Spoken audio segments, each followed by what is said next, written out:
कांग्रेस नेता दिग्विजय सिंह ने एलके आडवाणी और पीएम मोदी की पुरानी फोटो शेयर करने वाले ट्वीट पर कहा, मैं हमेशा कहता रहा हूं कि मैं आरएसएस की विचारधारा का विरोधी हूं।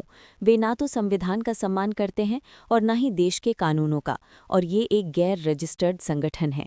लेकिन उनकी संगठन क्षमता की मैं सराहना करता हूं, क्योंकि ऐसा संगठन जो पंजीकृत भी नहीं है इतना शक्तिशाली बन गया है कि प्रधानमंत्री लाल किले से कहते हैं कि ये दुनिया का सबसे बड़ा एनजीओ है।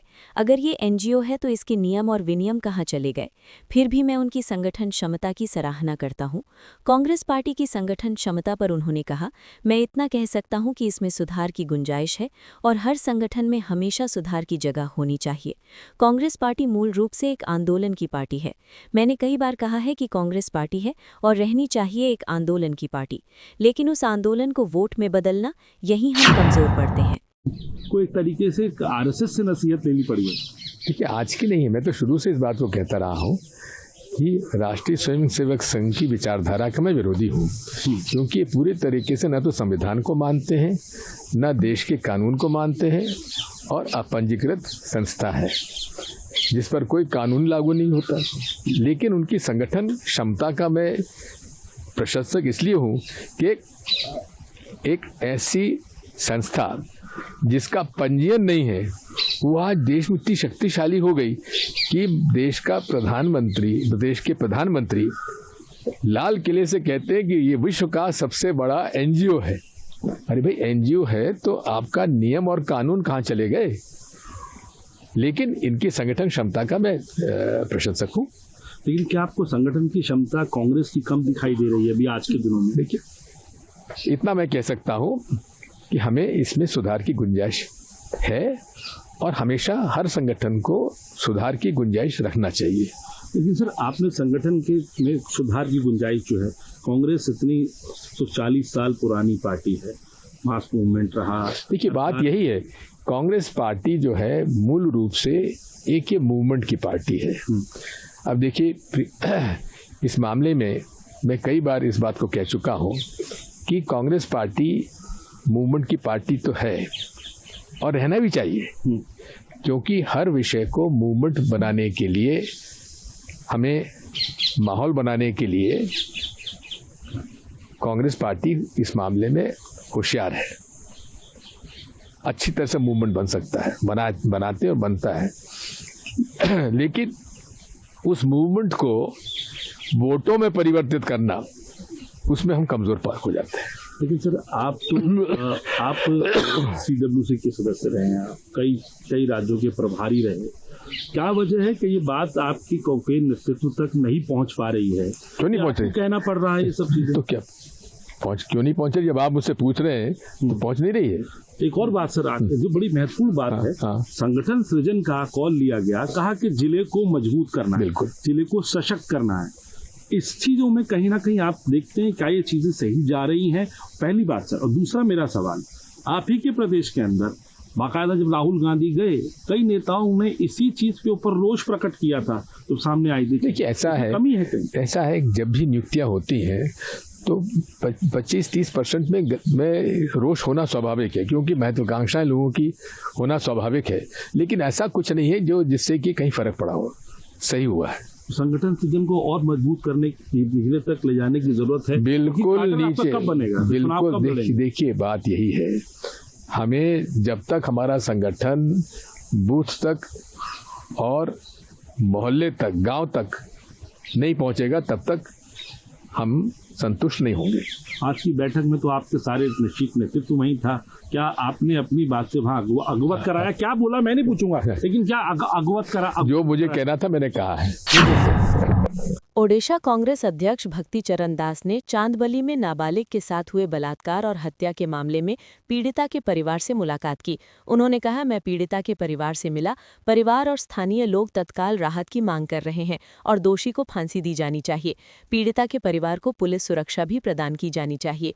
इस घटना ने स्थानीय लोगों में भारी आक्रोश पैदा किया है और न्याय की तत्काल कार्यवाही की मांग बढ़ा दी है। गए थे चांदबाली में, पीड़िता का फैमिली से मिले और वहाँ श्रद्धांजलि सभा भी के सारे लोगों से मिले। लोग, वहाँ के लोकल लोग बहुत रिएक्शन कर रहे हैं इस पर और इमीडिएट रिलीफ डिमांड कर रहे हैं। फैमिली भी इमीडिएट रिलीफ डिमांड कर रहा है। इमीडिएट कल्प्रिट को फांसी देने की बात मांग कर रहे हैं। हमने यहाँ आके एसपी से बातचीत किया डिटेल, और एडीएम सब कलेक्टर आदि लोग भी थे, प्रशासनिक लोग थे। ये एरिया जो है इसमें डॉग का स्मगलिंग और डॉग का वितरण, नशा, बहुत प्रकार का नशा वहां चलता है, इलिसिट लिकर चलता है, गांजा चलता है, इसलिए क्राइम बहुत होता है। इसलिए क्राइम को बंद कर लेके नेसेसरी मेजर्स की बात हमने किया है। इस घटना के बाद इमीडिएटली पुलिस प्रोटेक्शन उसका फैमिली को देना चाहिए, तो अभी तक दिए नहीं है। और इमीडिएटली जो प्रोविजन के तहत इनको अप टू 10 लाख रुपया देना चाहिए, और सीएम ने जो एक्सग्रेशिया डिक्लेयर किया है 10 लाख रुपीस, वो भी देना चाहिए, जो अभी तक मिला नहीं। हमने इसमें 50 लाख का मांग किया है, और इमीडिएटली इनको, परिवार चाहता है कि उनको 15 दिन के अंदर फांसी हो जाना चाहिए। एसपी बोल रहे हैं 45 दिन के अंदर हम जस्टिस देंगे, कम से कम 45 दिन लगेगा, ये बात रख रहे हैं। और इस ऐसे अपराधियों को तुरंत फांसी होगा तो इस तरह का अपराध घटेगा, इस तरह अपराध कम होगा, बंद होगा। इसलिए उसको देखने की जरूरत है। भद्रक डिस्ट्रिक्ट में पिछले 10 महीने में 1371 इस तरह के महिलाओं के प्रति अत्याचार केसेस है, तो इसको रोकने की आवश्यकता है। इसके लिए प्रशासन बहुत एक्टिव होने की आवश्यकता है। बीजेपी सांसद और मंगलुरु कंबाला समिति के अध्यक्ष कैप्टन ब्रिजेश चौटा ने कहा, कंबाला तुलुनाडु क्षेत्र के पशु, फसलों और संस्कृति का उत्सव है। ये हमारी पहचान और जीवन शैली का अभिन्न हिस्सा है। कंबाला हमारे विश्वासों में भी गहराई से रची बसी है। हम इसे और अधिक समावेशी, उत्सवपूर्ण, सहभागी और तुलुनाडु की भावना को पूरी तरह दर्शाने वाला बनाने के लिए कई गतिविधियां शामिल करने की कोशिश कर रहे हैं।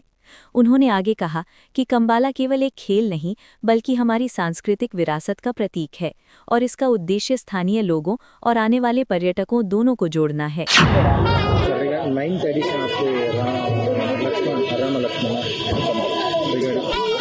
Kambala is a celebration of Tulunadu's cattle crop and culture. The 9th edition of Mangalore Kambala is inaugurated this morning. In the last 8 years, we have been celebrating it with all pomp and all glory. So Kambala is sort of an identity for us. Kambala is part of our lifestyle. Kambala is also a part of our belief for us. So in that regard, this year, since it is the 9th edition, we are trying to do 9 different activities so that people from all walks of life, people from all strata of the society, and also people from different age groups participate in this Kambala. So we have around 4 competitions: the photography, painting, the reels, and the AI creative Yoda competition. While we have around different campaigns like the 150th anniversary of the Vande Mataram is being celebrated here. Prime Minister's Ek Ped Maa Ki Naam is being celebrated here. The Back to Uru initiative is being celebrated here. So we are trying to incorporate multiple activities and make it a Kambala which is all inclusive, make it a Kambala which is very celebratory, participative, festive, and in the true spirit of Tulunadu. We already got around 150 pairs of buffaloes participating in this race, and we look forward to a very entertaining evening. And by tomorrow morning, hopefully, we will complete the entire Kambala festival, which is Mangalore Kambala Festival, and we look forward to a very great response from the citizens of Mangalore. Himachal Pradesh के मंत्री जगत सिंह ने कहा, हाल ही में केंद्र सरकार ने New Zealand सरकार के साथ एक अनुबंध और व्यापार समझौता किया है, जिसके तहत सेब पर आयात शुल्क 50% से घटाकर 25% कर दिया गया है। ये उस समय के बावजूद हुआ जब प्रधानमंत्री नरेंद्र मोदी ने चुनावी अभियान के दौरान हिमाचल प्रदेश के दौरे पर वादा किया था कि अगर बीजेपी सरकार बनाएगी तो सेब पर आयात शुल्क 100% किया जाएगा। ये हालिया निर्णय किसानों के हितों की अनदेखी करने का प्रयास है। आज इस मुद्दे पर एक प्रतिनिधिमंडल ने मुझसे मुलाकात की और गहरी चिंता व्यक्त की। उन्होंने मांग की कि मुख्यमंत्री के साथ किसानों, हितधारकों, सेब उत्पादन क्षेत्रों के सांसदों और सभी संबंधित पक्षों की बैठक बुलाई जाए और प्रधानमंत्री से समाधान खोजने के लिए समय मांगा जाए। मंत्री ने कहा कि बीजेपी सरकार बागवानी और किसानों के खिलाफ है। सेब के बागवान एक और बड़ी संकट का सामना कर रहे हैं। ये सरकार किसानों के हितों की रक्षा करने में विफल रही है और इसके बजाय प्रमुख उद्योगपतियों को बढ़ावा दे रही है। दल आपसे मिला है, जो इंटरनेशनल ट्रेड का जो एक एग्रीमेंट हुआ है उसको लेकर काफी चिंतित है, तो क्या बात की और क्या आश्वासन आपने? हाँ, ये जो हाल में ही केंद्र सरकार ने न्यूजीलैंड गवर्नमेंट के साथ एक जो एग्रीमेंट किया है, जो इंपोर्ट ड्यूटी जो एप्पल पर है जो 50% है उसको घटा के 25% कर दिया। जबकि मोदी जी जब इलेक्शनों के दौरान हिमाचल आए, उनका हमेशा ये कहना था कि जो इम्पोर्ट ड्यूटी है वो उस समय जब बीजेपी की सरकार बनी नहीं थी तो 75% पर था, वो कहते थे 100% पे ले जाएंगे। आज जब मोदी राज में पहले तो जो है ये 75 से 50 हो गया बीच में, अब जो है आखिर में एक और हमारे जो है बागवानों के ऊपर बहुत बड़ा जो है एक किस्म से हमारे साथ अनदेखी हो रही है, अन्याय हो रहा है और हमें जो है सेब के खेती से मतलब दूर करने का कोशिश है। अब उन्होंने जो 50% इम्पोर्ट ड्यूटी है न्यूजीलैंड को 25% कर दिया है और न्यूजीलैंड का जो है सेब अब जो है हमारे मार्केटों में बुरी तरह से आ जाएगा और इसको लाने वाले भी बड़े बड़े जो है अदानी अंबानी जैसे लोग होंगे, तो इनकी मोनोपोली भी हो जाएगी और जो देश के जो सेब उगाने वाले उत्पादक हैं हमारे, चाहे हिमाचल है, जम्मू कश्मीर है, उत्तराखंड है और दूसरे जो नॉर्थ ईस्ट के स्टेट्स भी अब इसमें काफी आगे बढ़े हैं, तो सबके ऊपर बड़ा भारी नुकसान आने वाले समय में होना है।